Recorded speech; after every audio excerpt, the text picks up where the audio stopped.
Hey everyone, Dave from Action Onsite. So hopefully everybody out there is still doing okay. We're going through a lot of changes with the Corona updates and everything else, and hopefully you're being allowed to go back to work. Which brings me to my question of the week. Brady from Oregon wants to know, hey Dave, I'm getting ready to head back to work. What should I do to make sure that when I get there, I can stay there and continue to be safe at work? Brady, that's a great question, and I'm really glad you took the break from your nap to ask me that. Hopefully, Brady, I just want to say you and everybody out there are doing okay. But there's a lot of stuff that goes into coming back to work, especially if you've been furloughed for 4 or 5 weeks or so. Hopefully, when you return, you'll notice that people might still be wearing bandanas or masks. These are all just personal protective equipment items that are going to be good to help control the spread of corona.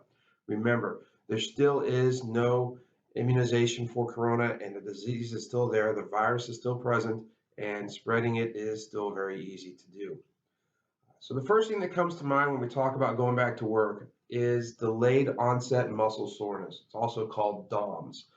So this is a type of soreness that you get 1 to 2 days after you've worked out or started a new workout or increased the load of a workout. So let's face it, when we go to work, we don't think of work as being exercise, but for some of us, it really is. It's quite a physical activity. So if you've been off of work or out of commission for a little while, you can expect to have some soreness upon return. And I just want to talk a little bit about that real quick and what you can do to help kind of control some of those symptoms.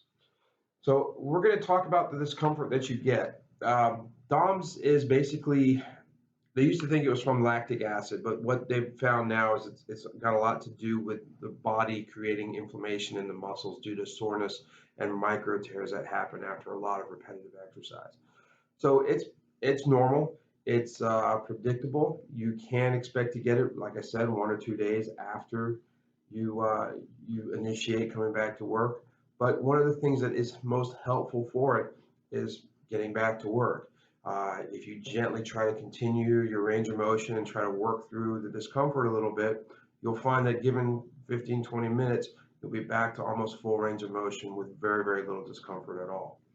In addition, you can also use items such as BioFreeze, topical analgesics that contain menthol are really popular. There's some other creams out there which are available over the counter, such as Asper cream, which don't contain the menthol but have a different mechanism, kind of like an anti-inflammatory type of thing. Over the counters or OTCs such as Motrin or ibuprofen, Tylenol, Advil, naproxen. There's some evidence that suggests that they are beneficial, and there's some evidence that suggests that they are not. You can take them. Please just make sure that you follow the directions on the bottle. Of course, the good old routine, a good old standby of stretching, gentle stretching, a little bit of heat to facilitate the stretch, and then maybe some ice afterwards is always a good idea. Please try to limit the application of heat and ice to 15 minutes with a little bit of stretching and activity in between. And that's probably the best way to handle it, is just 15 minutes or so. But just a little stretching in between is going to be pretty good. But in all seriousness, the best way to handle it is just to get back in there and just do what you've got to do and knock it out. The other thing that you can do is also make sure that you're familiar with Action Onsite and make sure that you're familiar with our ESPN. Those posters should be posted all around your work site, and you should become pretty familiar with them. If you have any questions, please ask your Action Onsite rep. Also, make sure that you're maintaining good posture. I have a video on that. I can post a link at the end of this video talking about the me posture and how to protect your back and make sure that everything lines up and works properly. The other things you can do is stay in your green zone. Make sure that you're using good techniques.